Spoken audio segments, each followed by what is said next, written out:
Yo, yo, yo, what's up, chat? Good morning, good morning. How are you? Oh, man, it's Monday. Working towards another weekend, yeah. I hope everybody had a great weekend, by the way. Um, so we got The Witcher 3 completely finished. What was it? Creeping up on like 260 hours worth of gameplay. The majority of it was really good. But we're talking like the entire base game finished. We got both DLCs finished. We did every single quest that we came across. It was a lot of content. And these days, I mean, you're talking about getting a game and all that DLC, base game and all that DLC for roughly $10. Uh, it's a pretty good chunk of decent to good content for you know a relatively low amount of cost, So I would say if you like ARPG, story rich games, choices matter, that kind of stuff, then The Witcher 3 is your jam if you've never tried it out, probably. It's buggy, it's got its issues, but where it does have its issues, it definitely makes up for in the quality of its writing and its storytelling, and combat feels good, things like that. So no game is going to be perfect, and it was definitely a great experience. So highly recommend. Today we're going to be jumping into Cult of the Lamb, baby. Yeah, we've been looking forward to this for a very long time. I mean, even before the game even came out, we had our eyes on this title. And we'll have Twitch integration set up, which will mean members of the community can become followers of the cult within the game. We'll get more into those details as we start the game up and everything. But I've done the best I can to get everything kind of set up and ready to roll as soon as we finish our usual video gaming news segment for today. Yeah, so let's get over here, do what we do, and see what we can find that's new, trending, and happening within the industry of video games. Yeah, let's go. Um, looks like the Samsung Hub customers can now try Ubisoft Plus. That's not really a big surprise. Ubisoft Plus is currently free for the next month for anybody that kind of sets up an account. We talked about this. We found out about this a couple of days ago in the Ubisoft Plus showcase, as well as we read about a bit more about it yesterday. So take a quick glance.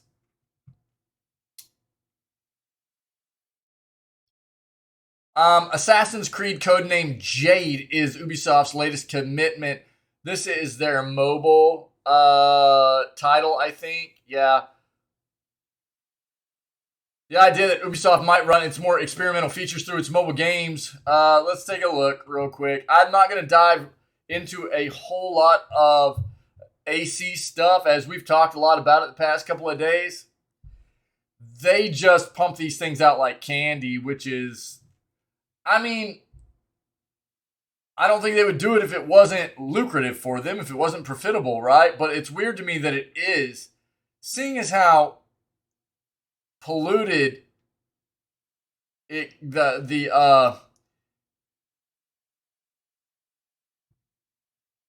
mean, what are we talking? 15 years? 15 years, and we had done some research which said there were 12 main titles in 15 years. 12 main Assassin's Creed titles to this point in 15 years of the first Assassin's Creed coming out. And 17 spin-offs. And now they're saying that there's like 3 to 4 more in development already. It's pretty wild, man. That makes me just really not that interested in playing it. I don't know. But that's just me.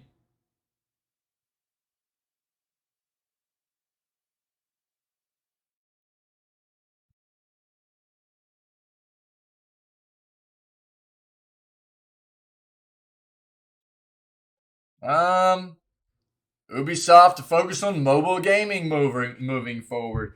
I mean, we got that impression whenever we watched the Ubisoft showcase. They are collaborating with Netflix to bring some mobile games to that platform. Pajama Snack Boy, what's up? How are you, my friend? What a name, dude. Pajama Snack Boy, let's go. Hey, what's up? How are you?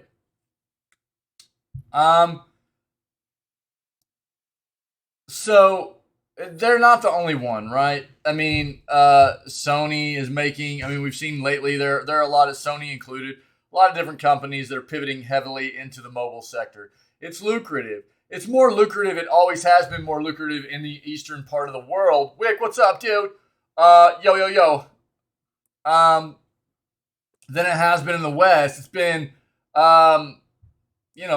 more widely accepted and just a more lucrative part of the gaming sector in, Asia, the eastern hemisphere of the world than it has been in the, western part. But we're seeing many more developers really jump in with both feet into that sector because there's so much money to be made. I don't necessarily like it, but it is what it is. There's no real stopping it, I don't think. Don't know much English. I'm from India. Your English looks very well so far, buddy. Cool. Hey. Well, welcome in, my friend. Welcome in. Cool. It's good to have you. Pajama. I'm just going to call you Pajama. Or do you want me to call you Snack Boy? Either one works. Just saying the whole thing's a bit drawn out. I like your name, though. Because, look, I like to sleep and I love food. So, your name works. Well, welcome to the community. PJ. PJ works, too. There we go. All right, man. Hey, don't even worry about the whole, thinking. You never need to apologize for maybe English not being super proficient or whatever. I am a language pleb. I only speak English, so anybody that speaks multiple languages is doing better than I am. So hanging out here and doing your best, good on you. And hopefully hanging out in different kinds of communities that are primarily using not your native language will help you improve in those languages that you're trying to learn and become better at utilizing, right? So no worries. No need to apologize on that front or anything like that. So cool. Welcome in, my friend. Welcome in. Wick, what's up, buddy? How you been, dude? You ready for this Cult of the Lamb stuff today, man?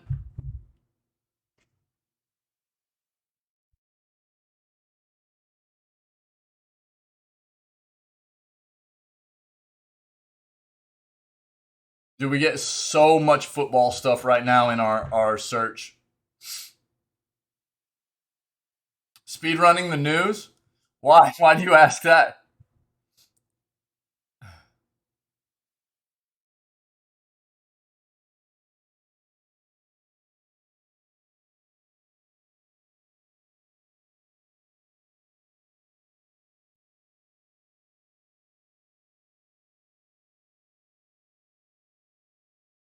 Tower of Fantasy is that mobile title that came out that was having some issues right away, wasn't it? Let's see what's going on here. Gotta get to it. That's what I kind of figured you were getting at. I'm not gonna be rushing the news. We'll see how it goes, dude. I am excited though. Dude, we put like almost 260 hours into The Witcher 3. I'm definitely ready for some new content, and I'm really excited about Cult of the Lamb, man. I hope that we have a good time in it. So I think we will.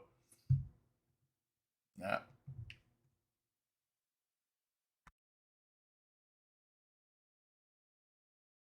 Dude, I worked on content until like 8 o'clock last night, and I've still got more to do. I didn't get finished. I still didn't get finished. Crazy. So crazy, dude. I've really got to buckle down here because I want to get to a really nice spot to where I feel like I've gotten most of these things done that I feel like I need to get taken care of before October hits. That's kind of my goal. But I literally I finished the stream. I did a few things yesterday after the stream, and then I worked for about 9 hours yesterday on just content. It was crazy, man. I have a lot. I had a lot of catching up to do. I still have more. It's pretty nuts.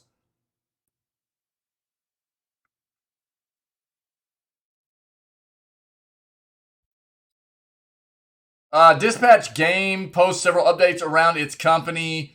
Bit more context around what is going on. Let's take a look at that.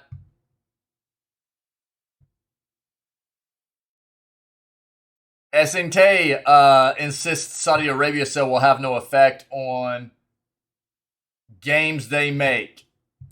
Yeah, we'll see. Let's take a look.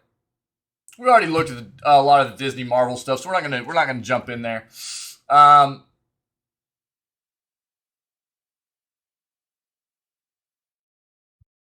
What do you, PJ? What do you mean, young goat? What are you talking about? You mean the Cult of the Lamb stuff?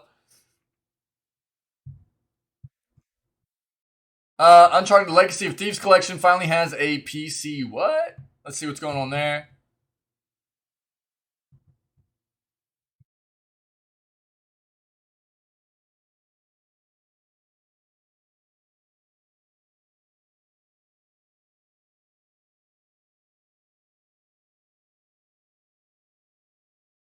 Game Weekly top sellers a surprising racing game? Really?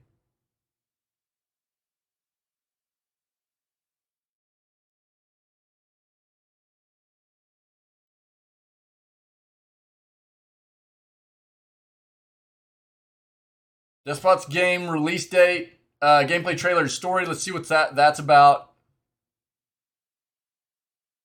Best Star Wars game ever on sale for only $1. That's a weird comment. Wick, can you handle that? wait. Gabs, what's up? Mamzelle, what's up?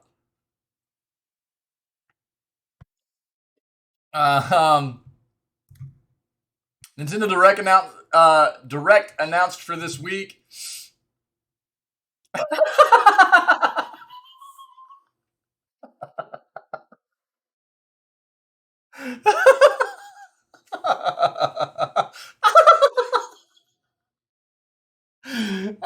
Dude. Oh, it begins. Get off school in like 30 minutes. Sick, Gabs. Cool. I hope school's gone well, dude. Oh man, and it begins, dude, and it begins. Okay, so we got another Nintendo Direct announced for this week. Didn't we just have one? That's wild. Mamzelle, what's wrong? What's wrong? What a comment for first thing in the day, dude. Oh, jeez.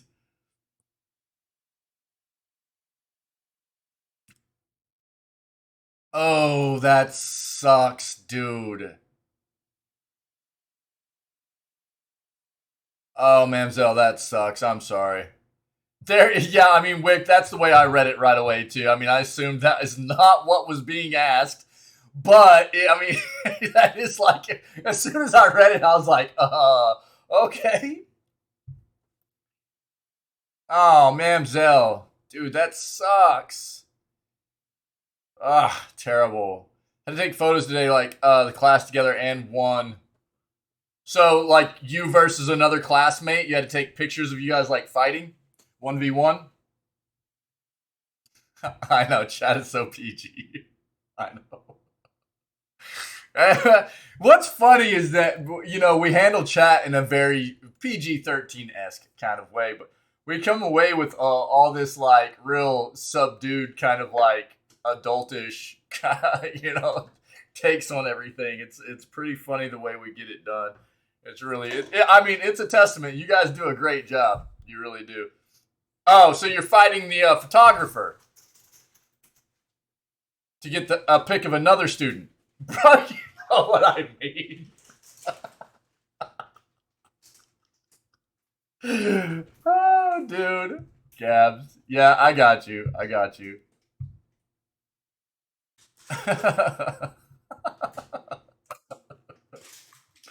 Oh wait, was this yeah, let's go. I doubt it. I doubt it. I doubt it. Yeah, eczema is actually dude, that it is a terrible thing for people to deal with, especially depending on the severity of it. Yeah. Yeah, it really is.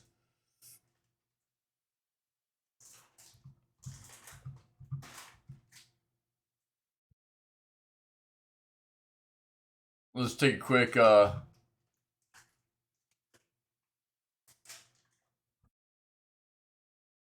right, let's pivot here. Let's pivot. Oh, Gabs, no. Wick, I got you, bro. Oh, dude, look. Let's go random mode time. Wick, I got you, dude.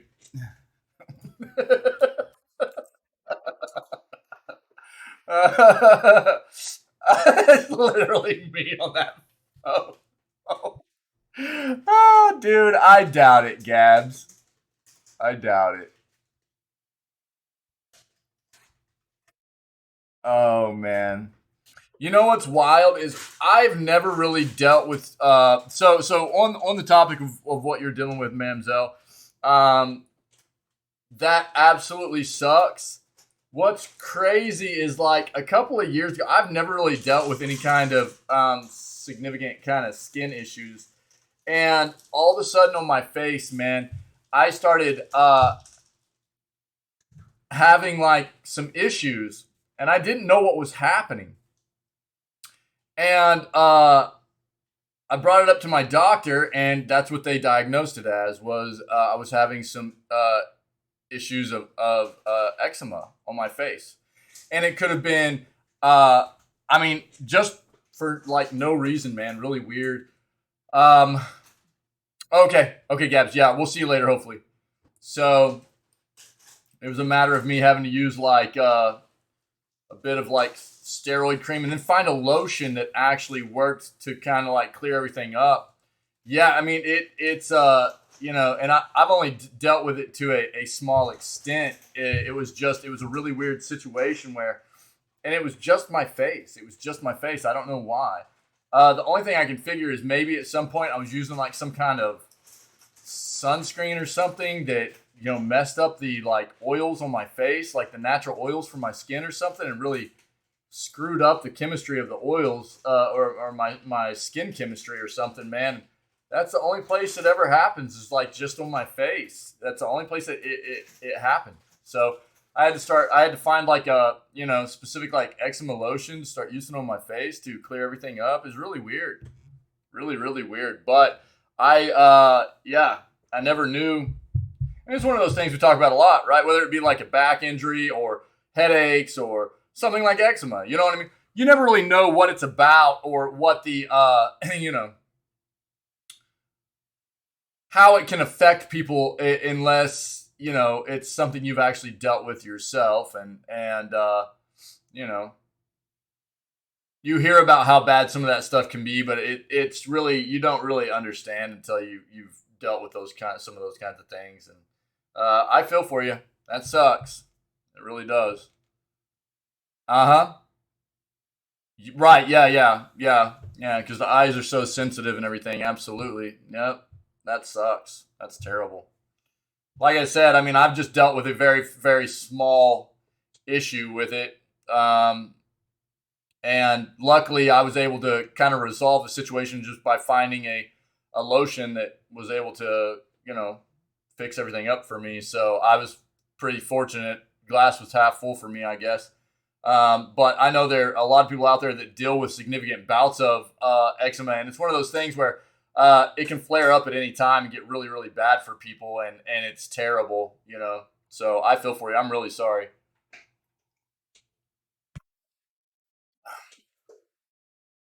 All right, so here's our pivot into our other search.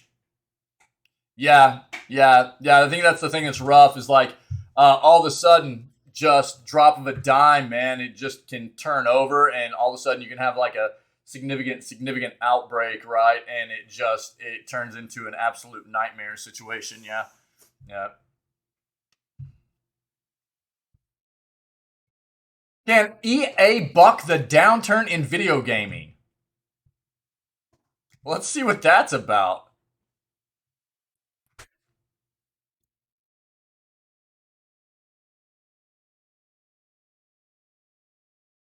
Games are not getting worse. I kind of want to read this. Let's read this.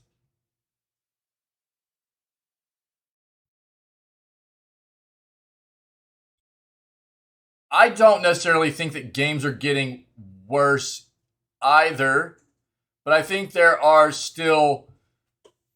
It's important for us to stay very aware of the way trends are happening within the video gaming industry, because bad trends are always going to crop up and need to be addressed and brought to the forefront by us as the consumers, especially in order to make sure that developers stay on point about trying to resolve those kinds of issues and stay away from them in the future, moving forward, you know?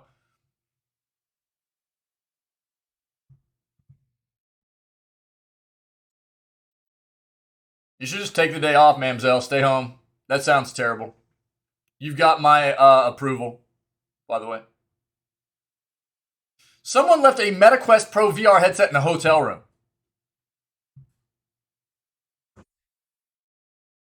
And we'll see what else is about going on with that. Really wish you could. You can. It's cool. I approve it. You don't even need to call in. I already know you're staying home, so it's all good.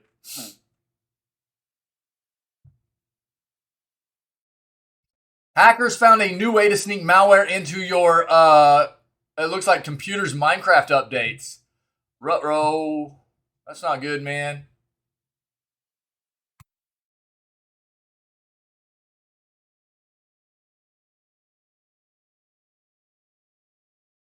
Yeah, we've already talked about Sunnyvale.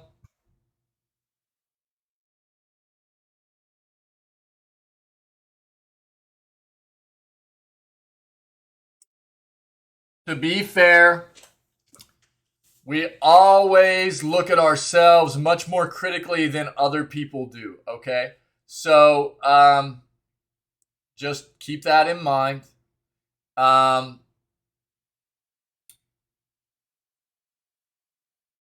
I know that that's a big concern. I understand that. But quite often and usually, we look at ourselves in a much more critical way than anybody else will look at us and think of us. You know, so just keep that in mind. Xenoblade Chronicles 3 creator boosted Splatoon 3. Let's see what this is about.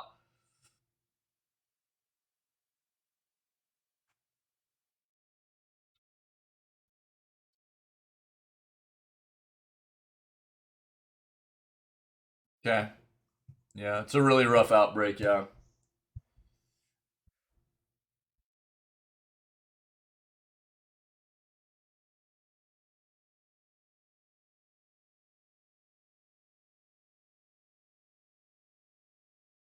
Five of the best indie games at Gamescom. This is the kind of thing I want to see.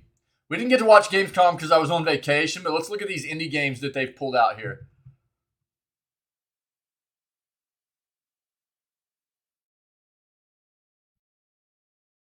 New EA patent to generate multiplayer maps based on... What?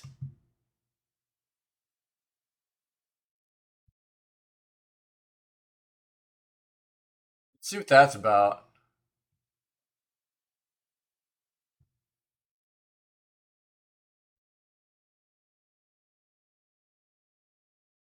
And Xbox fans finally getting a highly requested controller feature. All right, let's stick with this. All right, we've got quite a few articles up here, and I know Wick needs some Cult of the Lamb, baby. So we'll get through these. Wait, what is this?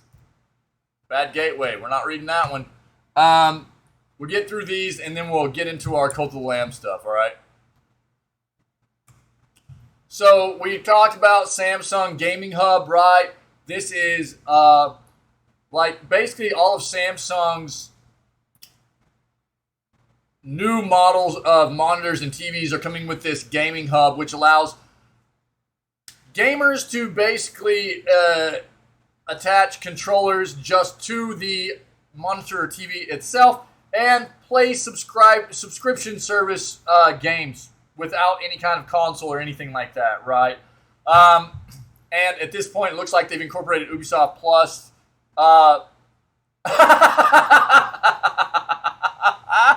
Yo, where's my mod? You're needed in chat, mod. For free for 30 days. Again, the Ubisoft Plus thing, anybody can do Ubisoft Plus free trial for 30 days right now. Understand you've got to attach some kind of payment option, and it will set you up with a recurring payment plan for the subscription service after that first free month. But as soon as you set up your account and get it rolling, you can cancel that membership or that subscription right away. You'll still get your first free month, but you just won't have to pay for anything moving forward. But you have to set it up that way in the first place. Oh, rude. That's rude.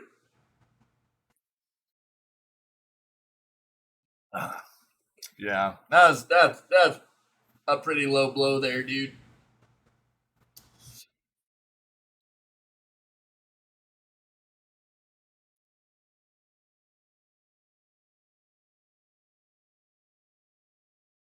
All right, so Gaming Hub customers can now access the entire Ubisoft Plus library of games on their TVs for free for a month, where the service is available. More on that later, but in short, Ubisoft has launched a 30-day trial program that allows gamers to try the cloud-based platform for free until October 10th. So you got a little less than a month now, right?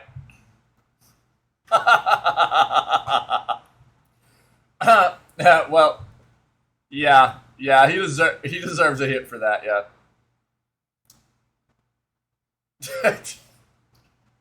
I can't. We have to find some. Where's Sayek at? Where's Sayek?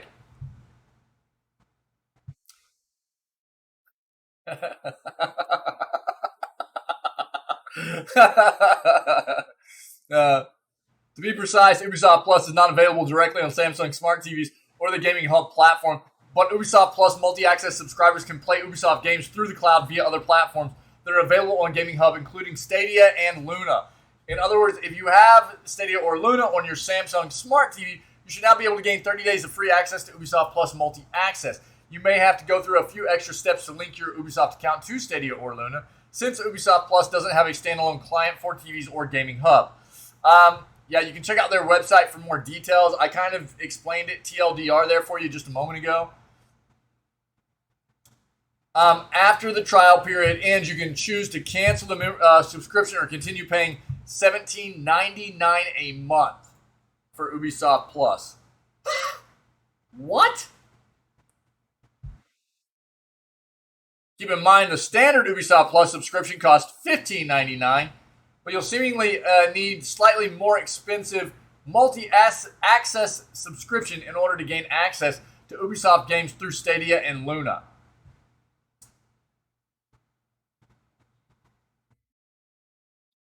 There you go. If you're interested, again.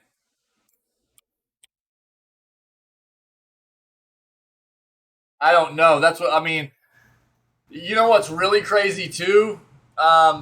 First of all, there's got to be no way that this compares to something like Xbox Game Pass, right? And then you take into consideration also the fact that Xbox Game Pass is currently rolling out like the family plan, right? We've read about that here lately. The family plan is in early rollout access to, what is it, Colombia and Ireland. And it's about to be rolled out to the rest of the world. But in those locations currently, you can do a family plan, Xbox Game Pass, for, I think it's roughly like $30 a month, and that's the premium tier. It's something like that, I think. I would need to look it up. and it's 5 people that get the Xbox Game Pass. So whether it be an actual family or you and 4 other friends or what have you, right? This seems very excessive. Yeah, Gamer, what's up, buddy? How are you, man? So that was my initial thought there too. Was like, wow, that seems very expensive for something like Ubisoft when you can go grab Xbox Game Pass or PS Plus right now for relatively the same price or cheaper, depending on your plan and everything. So I don't know. There you go.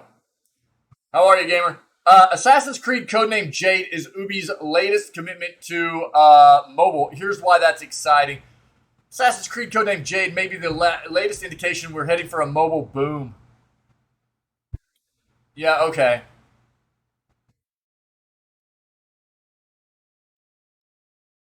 To mark its 15th anniversary, Assassin's Creed is getting a lot of new stuff in the not-too-distant future. While new game reveals and the fact that the series is finally visiting feudal Japan were among the headlines that stole the show during Saturday's Ubisoft Forward, it was upcoming mobile game Assassin's Creed codename Jade that got me thinking about the video games industry as a whole.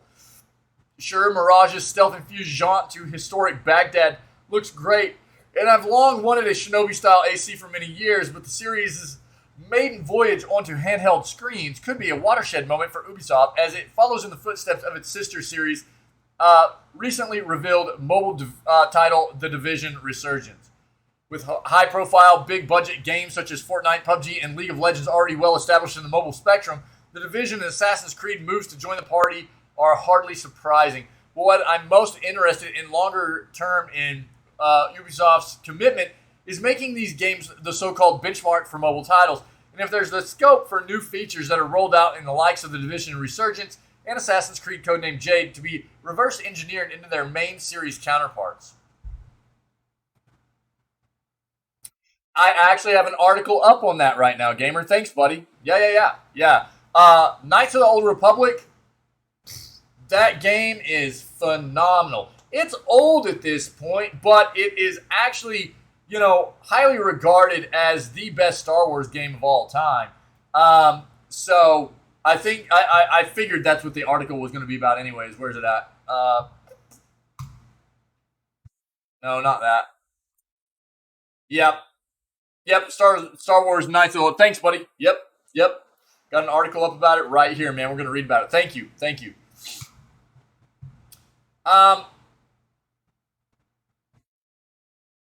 In conversation with Games Radar earlier this year, The Division Resurgence's executive producer, Fabrice Navrez, echoed similar sentiments, stressing a twofold desire to create a game that's true to its mainline series inspiration while also reaching a much bigger audience.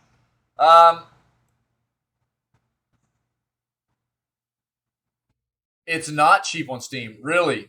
Okay, we'll look at it once we get there. Thanks, man. Thanks. It might not have hit sell time yet for it or something. I don't know. The article makes it look like it would be, so that's odd. Yeah, we'll see. I'll look at it next.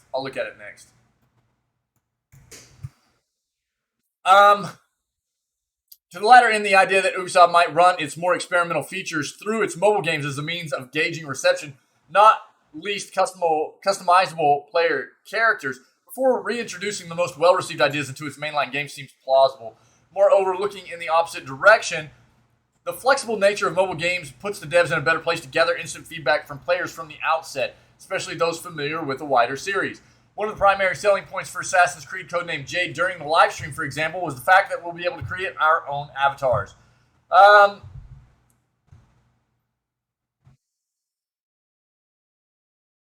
For those who don't play on mobile, it's also easy to overlook how powerful smartphones are today. With each passing console generation and the advent of the latest high-powered GPUs for PC, we make a big deal about new cutting-edge visuals and effects in line with the advancements in technology.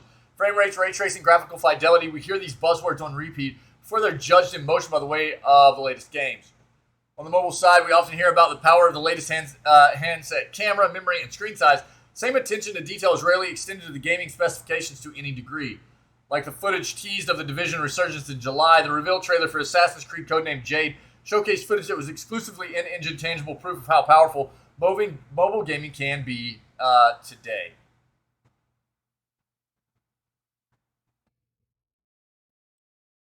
Which, for me, is why Ubisoft is moving so quickly and assuredly into the mobile market at the moment. It's why PUBG Mobile was the highest-grossing mobile game of 2021. It's why Call of Duty Mobile is almost as big as the main games and Warzone combined. It's why Rockstar's parent company Take-Two announced in January that it wants the likes of Grand Theft Auto 5 and GTA Online on mobile devices following its deal with mobile specialist Zynga. And it's why it has similar plans for Borderlands, Red Dead Redemption, and Civilization behind the scenes. The quiet but precise ascension of mobile gaming is now coming into focus, and while there will inevitably be players who never cross the threshold, how the mobile boom might impact mainline series games remains exciting. Assassin's Creed codenamed Jade is the latest to make that leap, and I, for one, will be keeping as close an eye on it as I will the likes of Mirage, codename Red, and codename Hexe into the future. Look,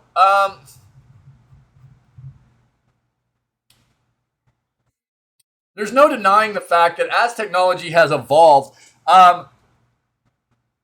mobile and even handheld gaming has become more prevalent along with it, right? But you will never be able to get the same kind of graphical fidelity and experience on a handheld device than you will with like an actual, legitimate big hardware setup. You just can't. At least not for the foreseeable future anyways. Now, let me backtrack a bit because there is currently cloud gaming situations where you can utilize remote hardware to stream games in a very nice graphical state, right? But, I mean, when we're talking about actually having hardware in your hands, when you're talking about the difference between a desktop PC setup to a laptop PC to a console like a PS5 or an Xbox Series X, or down into a Switch or a Steam Deck, which are much more along the same lines of a mobile device like a tablet or a phone, there's a stark difference in contrast there, right? When you talk about something like a desktop PC or a legitimate traditional console like a PlayStation, you're talking about big pieces of powerful hardware inside, right? And as technology has evolved, things have gotten better, but you're still just at this point in time not going to be able to get that same kind of quality in an experience that you are from this kind of setup that like I'm at right now on this kind of setup, just gaming on this. It's good, but it's not the same. But there is definitely something to be said for how much people want to be able to game on the go, whether it be on a mobile device, like your phone, or something like a actual handheld console, specific console like the Steam Deck or the Switch. And technology has come a very long ways in making those kinds of consoles very, very nice. And to be able, and very powerful actually as well. So,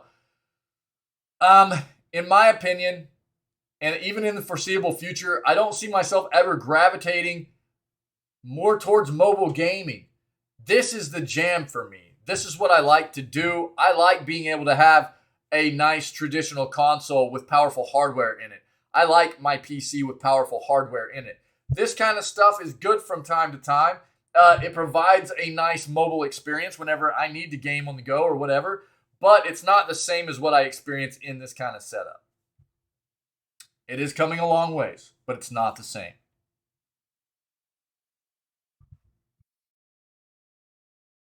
Best Star Wars game ever on sale for only $1. What is widely considered the best Star Wars game of all time is now being sold for only $1. Over the past couple of decades, numerous different games associated with Star Wars have come about, all of which have been of varying quality.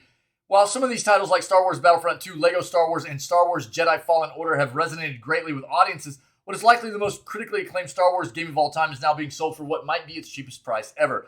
As of this moment, Star Wars Knights of the Old Republic can be purchased for PC, Steam, via Humble. So that's what it is. So it actually has to be, it is for Steam, but has to be purchased via Humble. Yeah. For simply $1. Developed by BioWare and released in 2003, Knights of the Old Republic is one of the most popular Star Wars games to have ever come about and still boasts a staggering 93 out of 100 on Metacritic. Not only did it establish the Old Republic era of the expansive Star Wars universe, but told a story and introduced characters that have continued to resonate with fans nearly 2 decades later. Star Wars Knights of the Old Republic is so popular that Lucasfilm Games is even looking to remake the title for PS5 and PC, although the new version of the game might not be out for quite some time. Yeah, indefinitely delayed. They've had some issues. We've talked about it.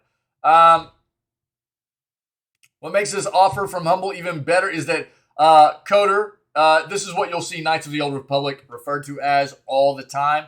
Coder, right? So, isn't the only game here that is being given away for $1. Instead, it's being packaged with 3 other titles that include Full Throttle Remastered, Jedi Academy, and Aliens vs. Predator. So if you somehow didn't think that Knights of the Old Republic itself was worth the $1 asking price, it's hard to argue with getting all 4 of these games for such a low cost. Look, if you're not familiar with Knights of the Old Republic, this is a very cool game. Very cool. You get to kind of play. It's a very story-rich. Choices matter. You play into whether you want to be like part of the Force or the dark side. You like get customizable kind of lightsabers and stuff. It's a very cool kind of RPG. It's really, really neat. Lastly, it's worth noting that this bundle is being sold by Humble and is being done as a way of raising money for charity, which Humble always does. Humble is specifically raising money in this instance to support the Starlight Children's Foundation. Not only is this offer almost too good to pass up if you don't I think this is supposed to say don't have. If you don't have any of the games in mention, but the fact that some of the proceeds go to charity makes it that much sweeter. Absolutely. Let's pull this up. Humble. There you go. The entire 17-item bundle you can get for $10 right now. $10, which is Force Unleashed, Star Wars Lego Complete Saga, Star Wars Lego Star Wars 3, Marvel Pinball, Season 1, 2, and Star Wars Pinball Season 1, Star Wars Pinball The Last Jedi. I love pinball. Grim Fandango Remastered, Star Wars Knights of the Old Republic 2,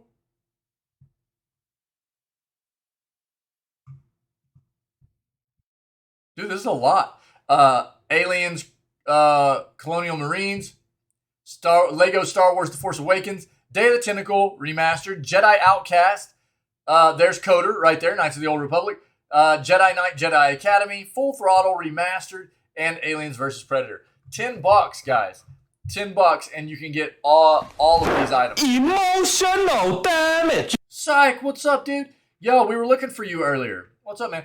Now, here's the thing. If you actually want to do a bit more, you can pay above $10, right?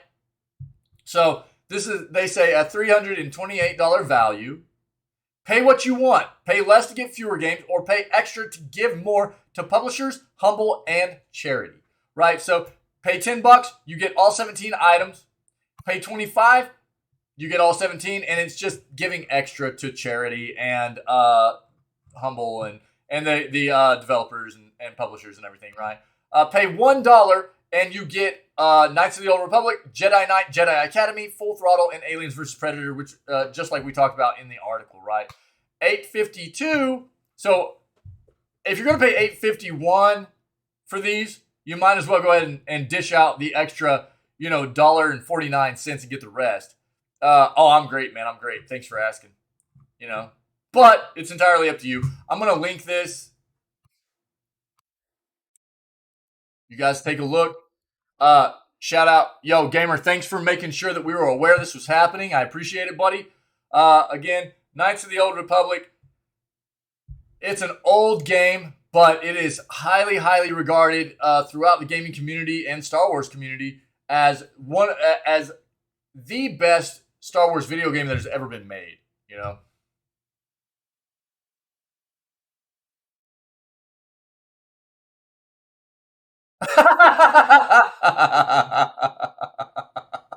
That's funny, dude. That's funny. Um, isn't Tower of Fantasy that game that came out that was having some serious issues right away? Text to speech? Yeah, no, you're good, dude. You're good. Tower of Fantasy is giving away free goodies to the first 1,000 people visiting the booth at Tokyo Game Show. Um,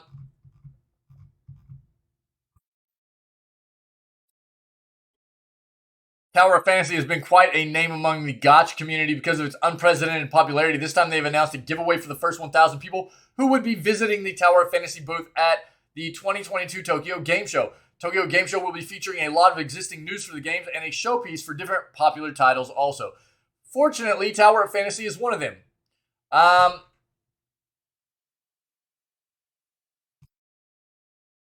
first 1,000 people to visit the Tower of Fantasy booth at the Tokyo Game Show will get exciting gifts. Gifts will be handed out based on the one gift per person policy, chibi character stickers, Mia mini ring notebook, a Mia envelope, and acrylic stand. Tower of Fantasy has been a rising star among the gacha community, developed by Hoda Studios and published by Level Infinite. Since its release in the China region, it's and is limited to China only. It was a long-time demand of the gaming community to make this game available globally. Tower of Fantasy came for beta testing, and on the 10th of August, the game finally entered the global market. The game seems to have absorbed pretty well among the gacha gaming community, as it's now well known among the community, even a few among the people who don't even play gacha games. Okay. Well, if you're going to be at the Tokyo Game Show, there you go. There was just a bit of an interaction going on between Mamzelle and Wick, and they needed your help. They needed your help. It's not a big. It's not a big deal. They can fill you in.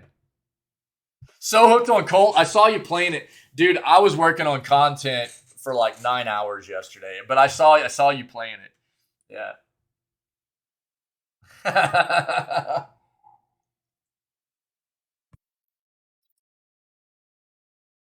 Dispatch Games posts several updates around the company's status and products. As promised, Dispatch Games has provided a bit more. Are you playing with controller, dude? A bit more. I loaded up the game yesterday just real quick, and it said that they recommend playing with a controller. Are you playing with controller? Provided a bit more context around what the heck is happening with both the company itself and its products. Not particularly comforting update, granted, but at least it's not silence. No keyboard. So yes, controller, or no, you are playing with keyboard. Chiefly Dispatch's revoked status as a company is addressed as previously highlighted in the original article below. It states that this is a paperwork issue and should clear by next week. With regard to our entity being revoked, this has been misconstrued and overstated. This was not something punitive.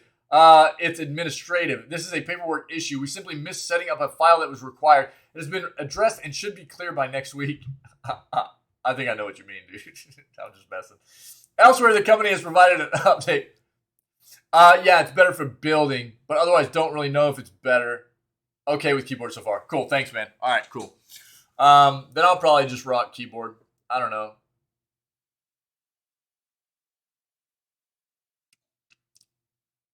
We'll see. Elsewhere, the company has provided an update around its products, posting a series of photos to seemingly prove that, yes, these games are in fact real and still in production. Indeed, Dispatch Games repeatedly announces that its products are currently in the warehouse, but consistently stops short of providing any update around a potential release date or window. They're in the warehouse, though, folks. Rest assured.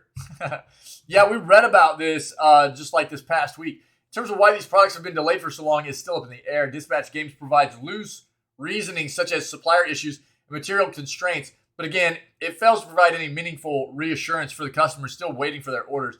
History is, as they say, repeating itself. Needless to say, we'll be keeping a close eye on Dispatch Games' Twitter page for any further detail updates.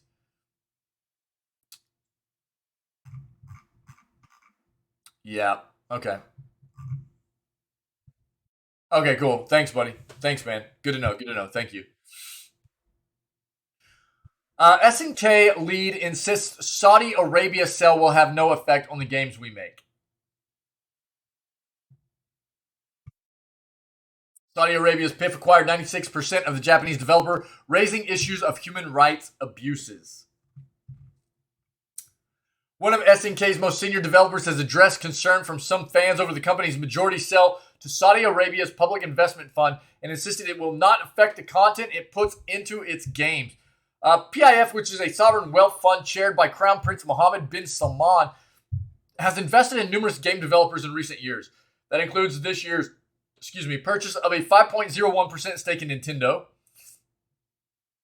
5% stakes in Capcom and Nexon, and billions invested in stock for Activision Blizzard, Electronic Arts, Embracer, and Take-Two.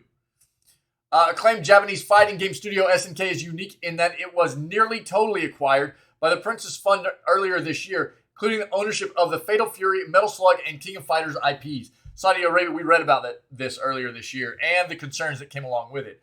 Saudi Arabia officials have said the investments will help modernize the kingdom. They have come with negative fallout due to the country's highly criticized human rights abuses. Notably, the Crown Prince has been accused by U.S. intelligence of ordering the brutal murder of journalist Jamal Khashoggi. Wait. What name?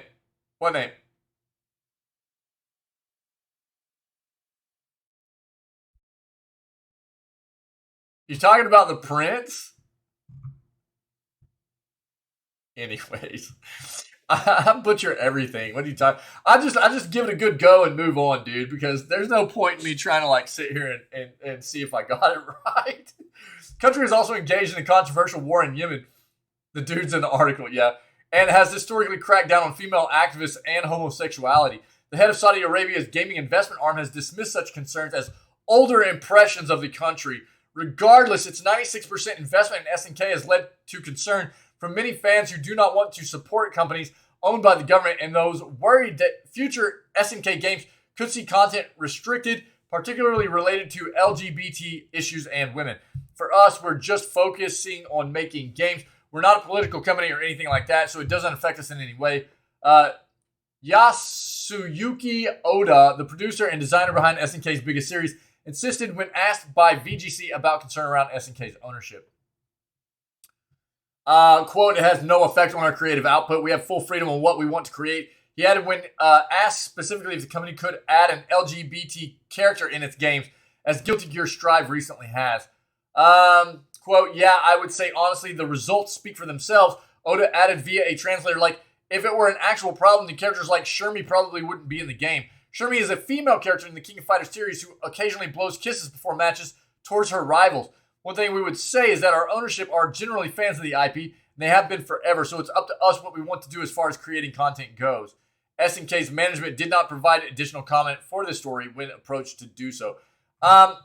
Yeah, I mean, wasn't there some kind of issue? Look, there's no denying the fact that Saudi Arabia has a lot of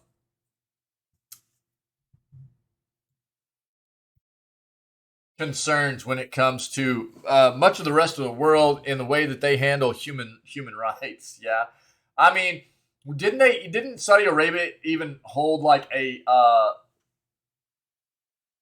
giant chess championship here of recent, like this past spring or something? And one of the higher ranking players that was supposed to take place was a lady, a female, and basically pulled out because it was like they basically told me that if I go there, I can't go anywhere without a male escort, and that she was going to have to wear certain kinds of garments and stuff. And it was like, you know,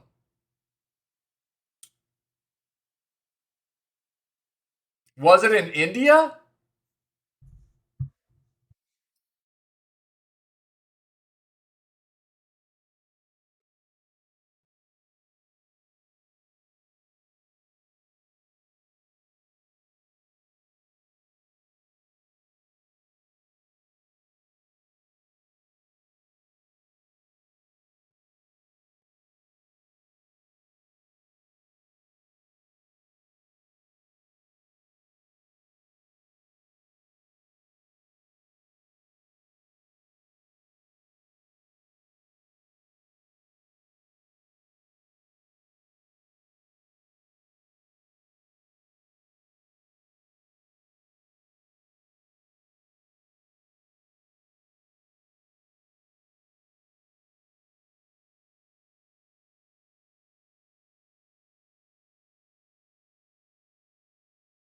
Okay. Well, there was something, but it's old. It was like 2018. I must have seen something here recently that was actually dated a while back. There was one back in like 2018 where women were boycotting because of certain issues, but that's 4 years ago. So,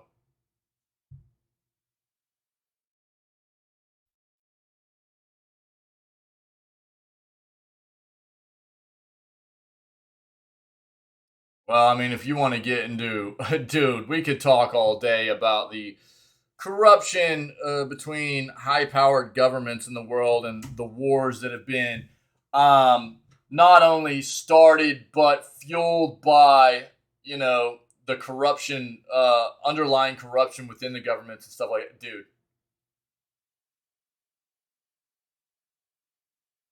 yeah, I mean, I thought it was more recent. I thought seen something more recent about it, but yeah, that's apparently what I was.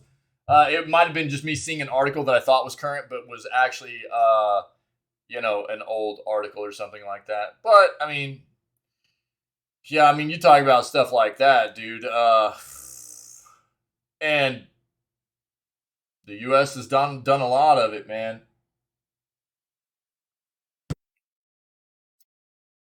I mean, to the extent, I mean, you guys know everything that came out about NASA, right?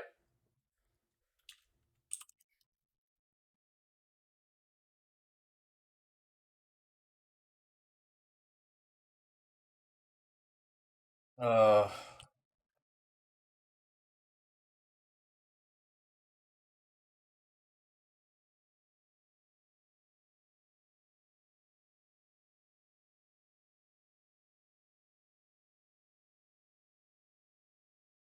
I don't want to really get into this, but I mean, what I would say is there was a lot of information that came out recently about like Nazi war criminal scientists and stuff that the U.S. actually put into um,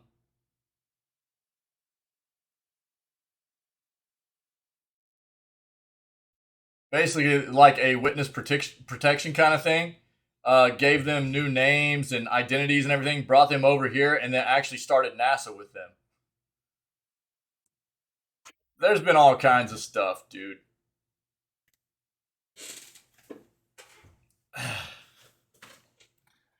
So I would say look into it. This is video gaming news. I'm not going to get into because this is a true rabbit hole we could get ourselves into right here. Um, I'm not going to go down it, dude. I'm not going to go down it, but it's pretty wild. Pretty wild.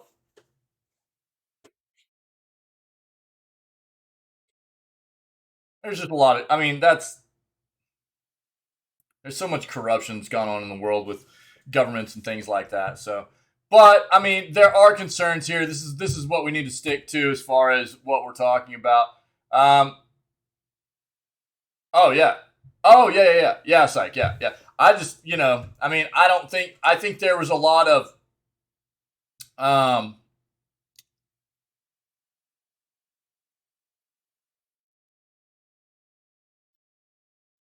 unproved theories that had happened, and it finally like came to light that it was in fact like proven. It's been proven that they've got all kinds of hard evidence that this has happened, and anything to advance, right? But or for your own own agenda or whatever, right? I don't know, dude. But there are concerns. We'll see how it goes moving forward.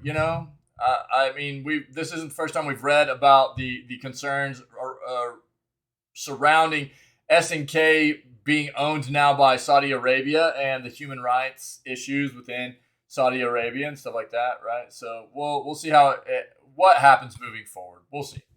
Um, Steam Weekly Top Seller is a surprising racing game.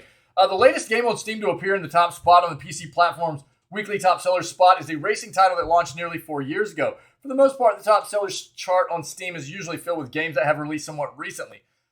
Disney's Dreamlight Valley, for example, found massive success on Valve's PC Marketplace this past week after it launched via early access. And despite this fast start for Dreamlight Valley, it was an older game that ended up being the big winner.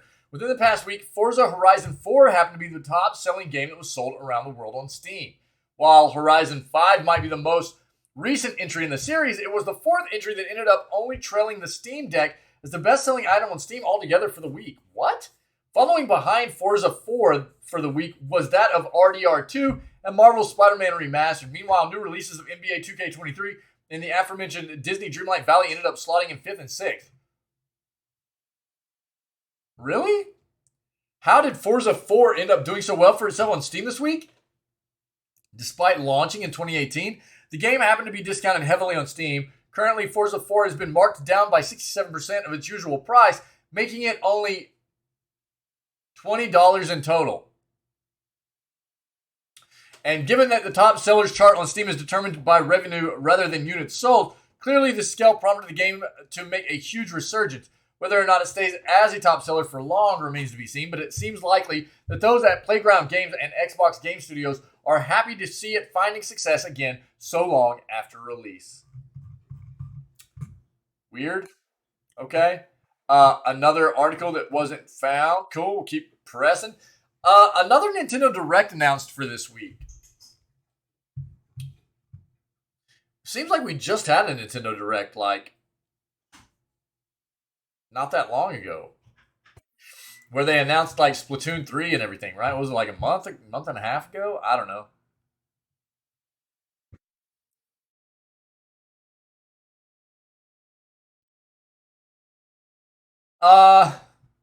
As far as expectations go, we're expecting more news on Zelda and Metroid, not just because that's our deepest wish come true, but also because it would be logical. A remaster of the OG Metroid Prime was already announced. Still expecting news on the ports of Wind Waker and Twilight Princess.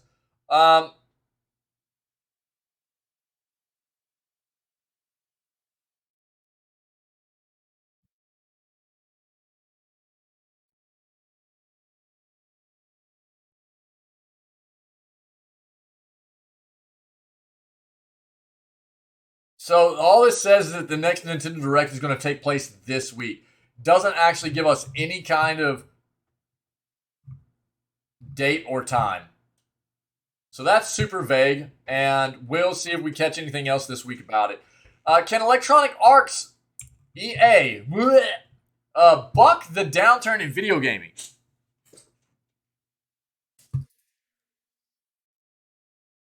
Video game publisher EA stock has been weathering the storm from the demand shock in the video gaming industry.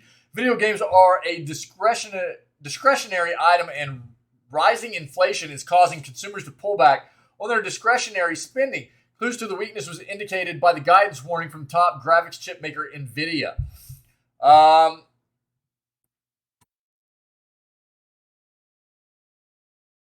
Revolt of the gamers. Gamers will argue the industry has been setting itself up for a revolt as publishers nickel and dime customers with microtransactions, release incomplete games that require more payments for upgrades, generally pickpocket customers. In the old days, a gamer would be able to buy a complete video game with a single purchase. These days, purchasing the game is just the first step in the journey through endless microtransactions, loot boxes, and pay-to-level-up features to get the full experience. This is turning many gamers off. While the online multiplayer aspect has improved engagement, it's costing gamers more money. There are widespread complaints about publishers being lazy and complacent with the franchises that literally release the same game year after year after under supposed updated improvements.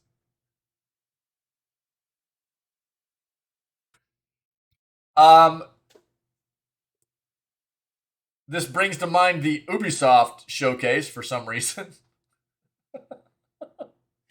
I mean, am I wrong? Assassin's Creed. These criticisms have been laid across all the major publishers, including EA with its sports franchises, Take-Two with its decade-old Grand Theft Auto franchise, and Activision with its Call of Duty franchise. Next-gen console games from PlayStation 5, Nintendo Switch, and Xbox Series X are also pricing higher near the $70 price point, with special variant editions selling for north of $100, which include additional characters and content. The lack of innovation with titles that just get re-released the following year with very little gameplay improvements is turning off gamers as they feel deprived of value for the money they're spending. Using the rifle charts on the weekly and daily time frames, we can interpret the price action on EA stock. Blah. Yeah, we know FIFA's out. This is out from under EA at this point. They're going to keep making their own soccer game, though.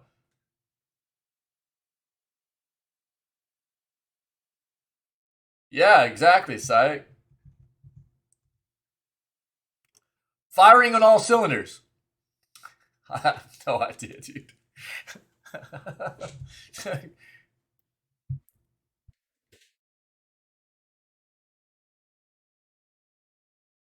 It's definitely in the game. Let's see. EA CEO Andrew Wilson commented, EA delivered strong results in Q1 with our growing player network, deeply engaged in new games and live services. Our expanding EA Sports portfolio and owned IP franchises continue to power resilience and longevity in our business. Our teams remain focused on what they do best, which is making crap games that inspire new generations to play, watch, create, compete, and connect. CEO Wilson has stated that sports is the evergreen form of engagement, and its La Liga cross-media partnership is just demonstrating this. FIFA 22 had the largest net bookings ever as the driver of dependable growth for years. Yeah, so EA Sports FC is what their soccer/football game is going to be turning into moving forward, because they're no longer going to be in collaboration with FIFA, right? I don't know, dude. God, they're just such a juggernaut, EA. Like, feels so bad to see a company like them do well whenever they do so much wrong, you know. Critical moves. Games are not getting worse. Okay. Everyone needs to calm down about the state of video games, all right? I understand that people across the gaming news sphere are constantly talking about the lack of quality in the gaming industry right now. The fact of the matter is that video games are getting better. Today's video games are arguably some of the best that there have ever been, not just in the AAA sector of gaming. That is why, if it wasn't for the indie devs, gaming industry would be trash. The AAA gaming space has been plagued with game producers wanting constant attention for one product while pumping out other infinity games. No games of actual merit are left. Games of little or no value are used to merely advertise additional content. Not that there aren't any like AAA devs that are making decent content, but to a great extent, indie developers, yeah, absolutely. I mean, we've talked about that a lot as well, right? It would literally take a united front to bring down some of these, you know, like EA scumbag developers. Games of little or no value are used to merely advertise additional content, leaving those who bought one game constantly seeking satisfaction from another. This infection of the industry has crippled everything: fighting games, mobile games, multiplayer, online battle arena games, massive multiplayer online games, and more. But the independent video game space, also known as the indie space, is fine. Somehow, by some miracle, the indie space has mostly been left alone. Kind of. Allowing indie producers to create fascinating games with great foundations and good ideas. Just by looking through the list of smaller studios making games, you can see that there are a wide variety of genres represented. Some genres, like the mystery dungeon genre and puzzle game genre, have been mostly abandoned by larger studios. When was the last time a large studio with a massive budget made a puzzle game? It's practically unheard of, and thus the indie market can create the games that big producers have pushed aside.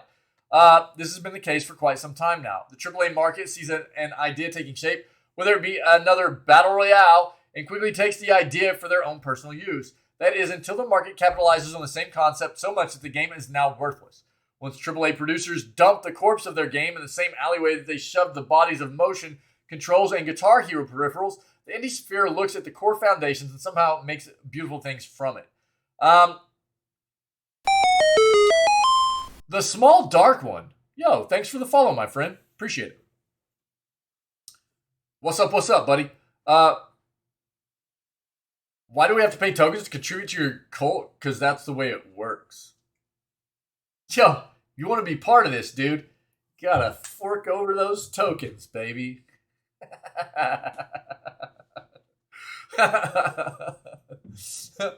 Hold on.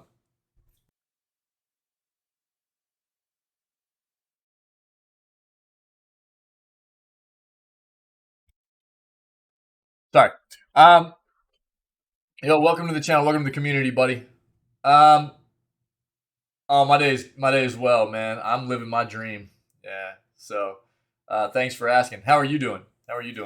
I mean, I think the big difference between what we consistently see from indie developers is that they're able to make these.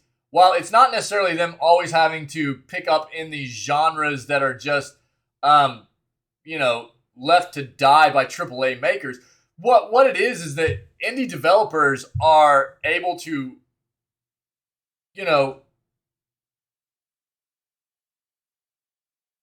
kind of really dive into what they want to these visions they have, if you will, right? They've got visions of games that aren't constricted by like big upper management companies and everything. And quite often, man, it results in these really, really, amazing pieces of software, of gaming software that are very unique and great experiences for us. Whereas it feels like in the AAA space, it's quite often just them trying to build off of what some other game has done that people found to be fun, So I feel to a great extent, that's where the indie developers really have an advantage over the AAA game space, because they just are able to, they have these visions. They're not restricted about what those visions can and should be, and they're able to see those visions to fruition with their pieces of software that they create.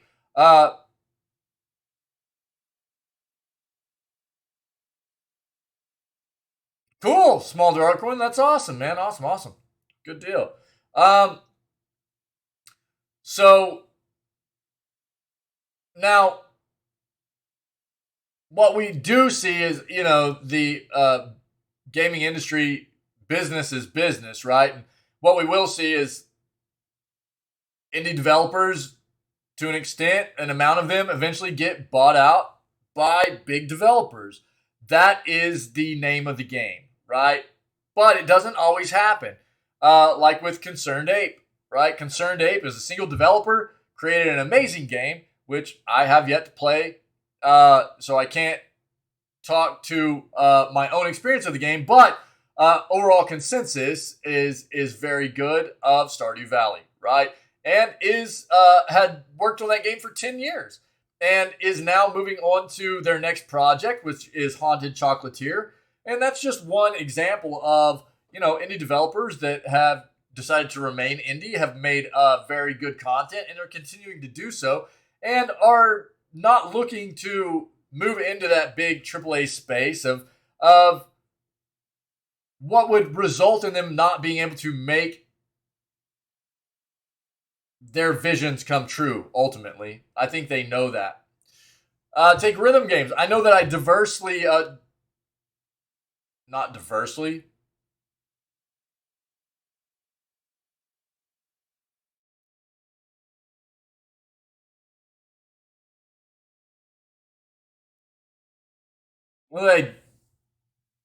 Dude, what is this word? Why can I not? Riskfully talked about Guitar Hero peripherals, but is only due to the dedication of a select few people that it's even possible for gamers to play these games today. Without being reused by the AAA industry, gamers would have to use now ancient hardware. But with that being said, rhythm games have also evolved greatly through indie producers. Surprising games like Guitar Hero to become games like the incredible, challenging, yet rewarding Spin Rhythm. Have you played Spin Rhythm?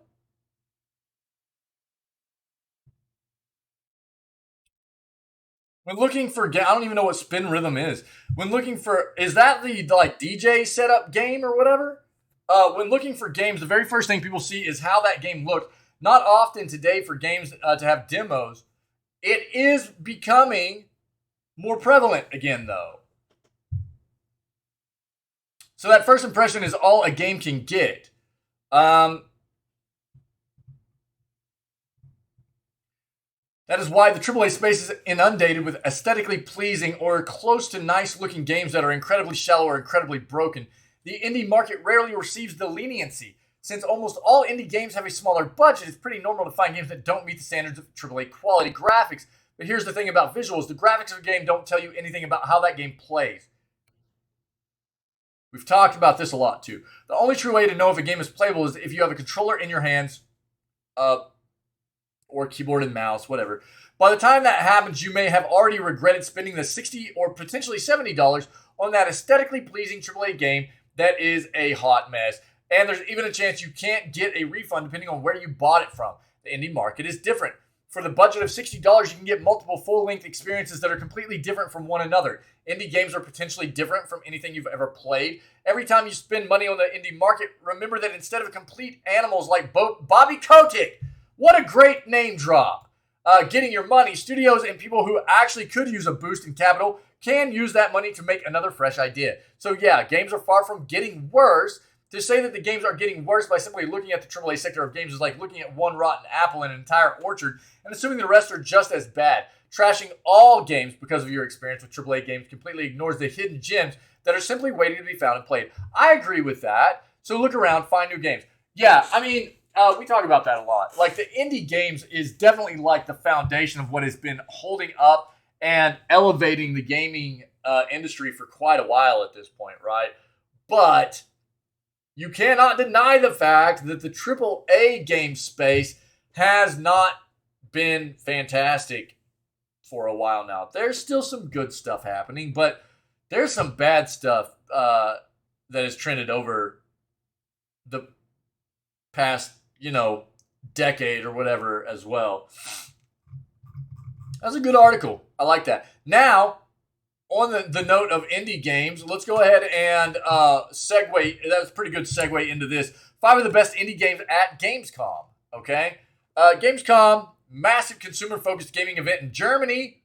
Each year, people from all over the world come to check out a bunch of games, view game announcements at their Gamescom after party, and generally hang out with other gamers. The place is massive, covering several floors with AAA-focused areas, indie areas, and a whole business section that is more for meetings and seeing booths from specific countries. Psych. I will talk to you. We will discuss the entire, workings of the Twitch integration cult stuff once we get into the gaming stuff, okay?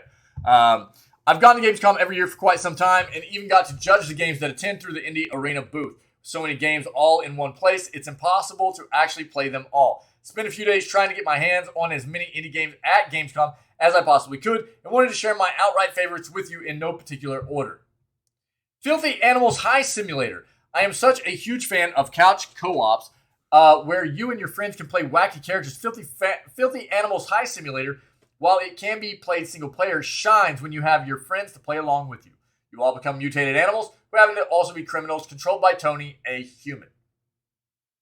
He assigns you various heists that you need to use your mutant abilities to get through. These levels are wacky, feeling slightly game beast in gameplay, but with so many different things to do, you can gather your bag to try and gain money when you rob a bank, knock out guards, and end up becoming a ball that needs to be flushed down the toilet to respawn. It's just wild, silly, chaotic fun. Desta, The Memories Between. From the creators of Monument Valley and Alba, I got to play a demo of Desta, The Memories Between. This turn-based game had so much emotion and meaning packed into a beautifully made world. You play as Desta, who has just returned home after being away.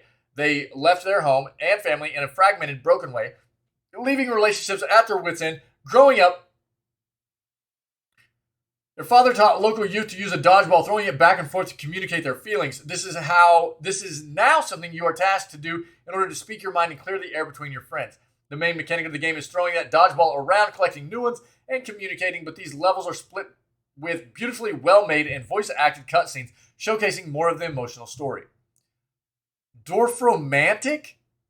Dorfromantic is a stunning tile-based puzzle game where you get to create your own little world, blossoming and filling with life. In each level, you are given a bunch of procedurally generated tiles which can be placed on a grid. These tiles have different biomes, rivers, trees, houses, and more. Some of them come with quests, which are hinted at using the bubble that appears around the placed tile.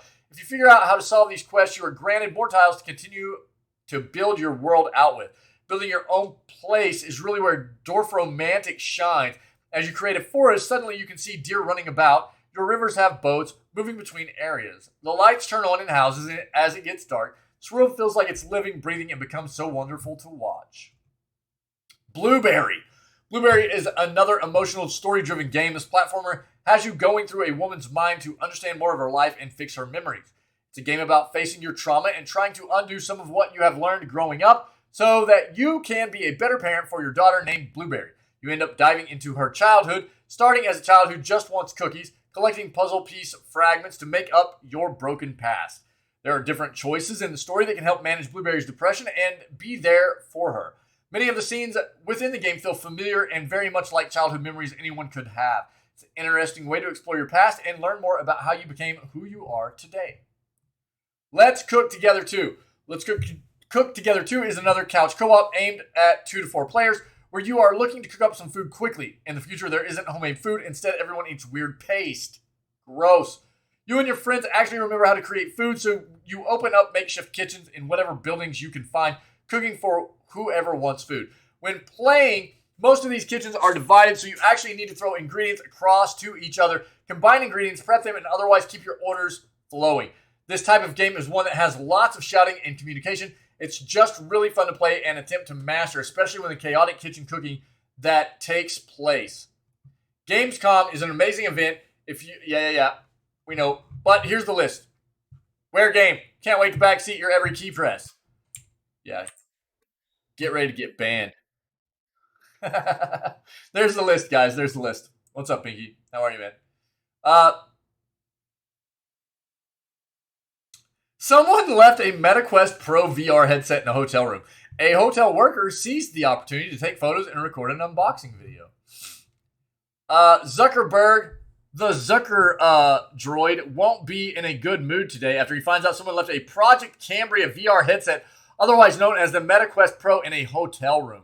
As Upload VR reports, the forgotten headset was discovered by a hotel worker named Ramiro Cardenas, who proceeded to post images of the packaging in the Oculus Quest 2 Facebook group. The packaging includes a sticker clearly stating, "Not for resale, engineering sample," carries the MetaQuest Pro branding. Cardenas didn't stop at taking photos, though. He went a step further and recorded an unboxing video which confirmed the headset uses 5 external cameras. The video also reveals the controllers use onboard cameras instead of tracking rings like those found on the Oculus Quest 2 controllers. A later post by Zectarius Gaming confirmed the Quest Pro does include a charging dock and that the VR headset has now been retrieved by the owner. Unlikely Meta will allow the images and unboxing video to remain available on Facebook. Hush. For very long, I also suspect the person who left the headset in the hotel room may now be looking for a new job, or at the very least will be facing a serious reprimand at work today, probably to do with Sweet Baby Ray's. Yeah. Cardenas may also be looking for a new job if the hotel discovers he decided to open and record a guest property. Yeah, that's what I was thinking. Wow. Okay.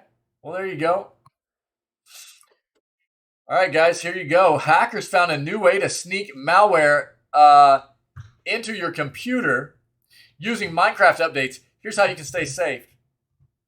The video game industry has become one of the biggest beneficiaries of the pandemic as millions of people picked up the habit of playing video games to escape the isolation and boredom of the COVID lockdowns.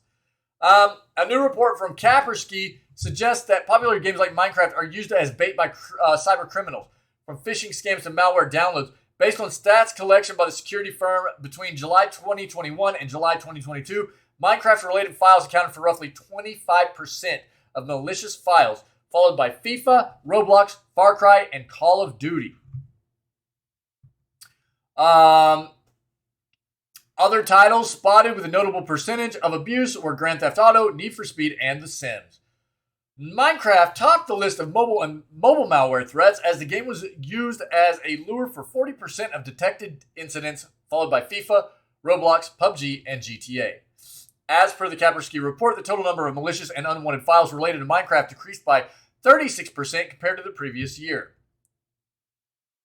When downloading the games from untrustworthy sources, unwanted malicious files and software get downloaded automatically that can gather sensitive information like data, login information, or passwords. Further, in an attempt to download games for free and find mods or cheats, gamers tend to lose money or their account.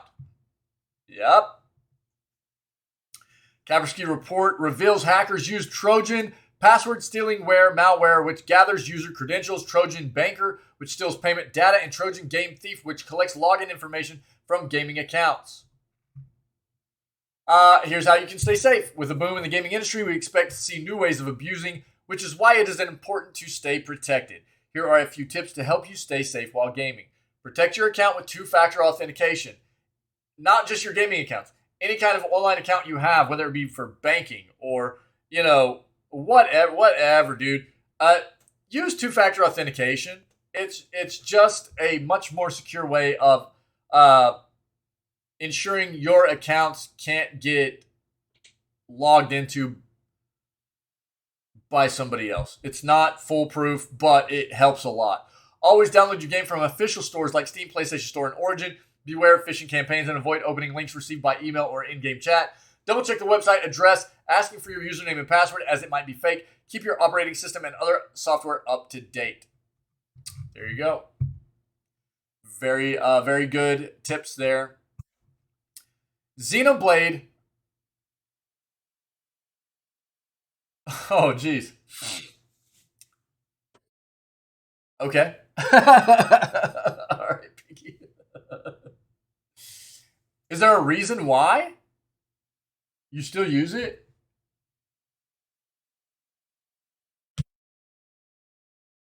Xenoblade Chronicles 3 creator boosted Splatoon 3 during development. Xenoblade Chronicles 3 isn't the only game Monolith Soft worked on this year, as the JRPG developer also provided support on another big Nintendo release. Mainly known for JRPGs like Xenoblade Chronicles 3, Monolith Soft also lent its aid to the Switch's latest blockbuster, Splatoon 3. This should come as no surprise for longtime Monolith Soft fans, though as one look at its development history shows the company also helped out on both prior Splatoon entries. Further study of this list shows that Monolith Soft is a real workhorse for Nintendo. The JRPG stalwart also had a hand in developing Animal Crossing New Horizons, Breath of the Wild, and its upcoming sequel, as well as one that makes me very happy, Nintendo 3DS cult classic Project X Zone. The ascension of Monolith Soft has been, in my opinion, one of the most fascinating in gaming. Founded in '99 by former Square Enix developer Tetsuya Takahashi, the developer first cut its teeth on the PS2's Xenosaga trilogy. It then went on to create the Baten Kaitos JRPG series in GameCube before being bought out by Nintendo in 2007. 3 years later, it launched Xenoblade Chronicles on the Wii. Xenoblade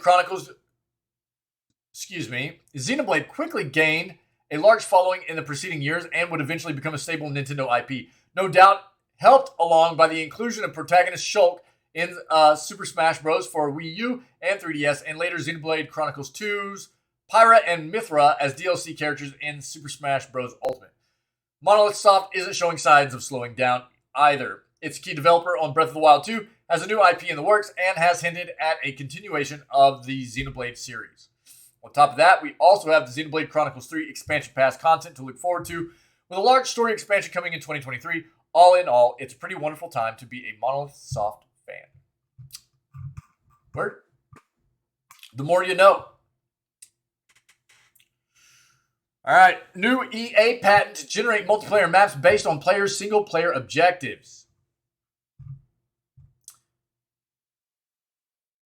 Patents published by some of the most prominent Goliaths like EA are an ideal way to predict a studio's next venture. The gigantic American game studio is well renowned for producing some of the best video game industry IPs. Maybe not best, but most lucrative. However, it is exploring a lot of innovative concepts behind the veil of patents. Initially filed in 2020, we stumbled upon a newly published patent by EA named Dynamic Modifications of Single Player and Multiplayer Mode in a Video Game.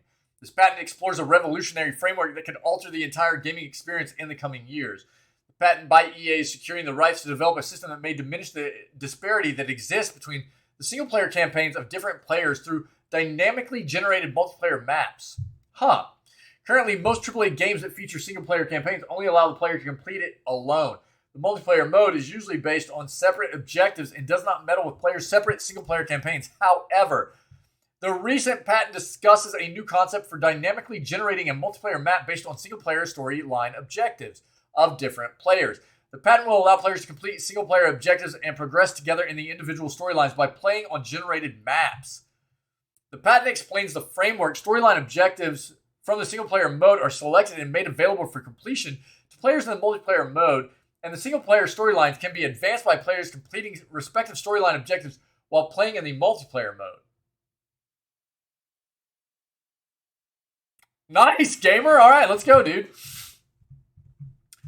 The players can individually progress in the single-player campaigns while simultaneously playing on a dynamically generated multiplayer map to complete the required objectives. It continues, combinations of storyline objectives are selected from pending storyline objectives for players connecting to a multiplayer game for compatibility with multiplayer maps. Constraints can be used to determine compatibility. The description of EA's patent dives further into the particulars. It reads, multiplayer maps can be dynamically modified to support the completion of one or more single-player objectives for a plurality of players. Moreover, the legal document by EA also elaborates on how the objectives will be selected. Only compatible objectives among all objectives will be selected for all the participating players to complete together. The patent explains a map may be selected based on, at least in part, on both the first player's progress and the second player's progress in their respective storylines. The map will be generated to include different elements. Each element would be able to support the objective of a specific player. That's why dynamic generation will be extremely useful. All the elements will be able to compensate for any number of players who participates in the game. Moreover, each generated map will also enable multiplayer objectives that are separate from the single-player ones. EA's patent elaborates, quote, accordingly to any plurality or all of the players in the multiplayer map can complete a storyline objective in addition to a multiplayer objective while playing on the multiplayer map. That's wild. In the patent, if the patent is materialized, each partaking player will be able to progress in their own individual campaign while playing together. However, it won't always be feasible for everyone. A number of constraints could become a hindrance. The constraints here imply incompatibilities of objectives with other objectives and or maps. Patent by EA dives into different types of constraints. Storyline constraint could happen if player A has already reached a certain threshold, like killing a certain boss. It would not make sense for player A to face it again in a multiplayer match. Not to be able to complete the objective, but maybe to get some kind of loot or something. I don't know. Another constraint is the lore. For instance, player A has to hunt slimes, but the map chosen for both players is ultimately a desert where slimes cannot spawn because of lore restrictions. Third constraint discussed is restrictions that could happen because of the map that is selected for all players. For instance, the map may not feature enough open space for a dragon to spawn. There could be a bundle of more constraints. However, an intricately developed framework may be able to tackle them. Only time will tell whether this patent will become a reality or not. That's pretty wild. Interesting. If you guys want to look at like the actual diagrams they have laid out and everything, I'm going to put this in chat for you. That's pretty wild little piece of technology they're working on there. Last article.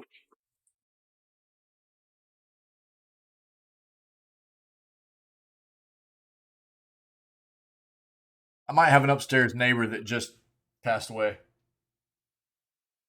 I'm kind of memeing, but something definitely fell.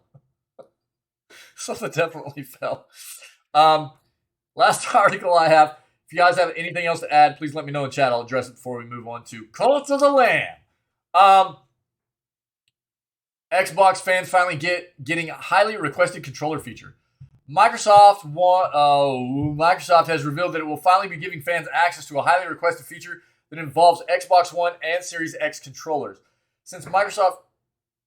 What is happening, dude? Since Microsoft first began its design lab a few years back, which allows customers to customize their own Xbox controllers, fans have been asking for this program to extend to also include customizable versions of the Elite controller. While it seemed like this inclusion might never come about, Microsoft has announced that it will finally be giving fans exactly what they have so badly wanted. Starting later this holiday season, the Xbox Design Lab will begin the process of allowing for customizable Elite controllers. This means that fans will now be able to create their own versions of the Elite Wireless Controller Series 2 with color schemes that extend beyond the default black and white models that Microsoft has made available. Currently, it is not known how much it will cost to buy an Elite controller via the Design Lab, but Microsoft teased the start of this program with a new video. Based on what has been shown, only the base color of the Elite controller will be customizable, while the rubberized grips, thumbsticks, and bumpers will remain black. Okay. I mean, dude, the Elite controller is already like $180, isn't it? $170. So probably like $200. Customize the colors of it too. $200 for a controller, probably something like that. But I mean, if that's what you are into, then I'd rather just go buy a console. I don't know. That's just me. But there are some people out there that really like the functionality that comes with these Elite controllers. So, there it is. That's what I got, guys. That's what I got. You know what that means. We're going to be moving on to day 1 of Cult of the Lamb. Oh, dude, what a stretch. Yo, try that out. Try that stretch out. It feels good. Day 1 of Cult of the Lamb. So we're going to move on to that. I'm really, really excited. Thanks to everybody that was part of this new segment, everybody that's always part of this community. If you're checking out this content on YouTube later and you're enjoying what you're seeing here, see what you can do about coming and hanging out with myself and the rest of this amazing community when we go live at 6 o'clock a.m. CST every single day, and we start off all of our streams with video gaming news, okay? Also, do me a favor, consider hitting that like and subscribe button if you're enjoying the content. And I don't know. Everybody just stay healthy, stay safe, be kind to one another, and I will catch everybody tomorrow for September 13th edition of Video Gaming News. All right?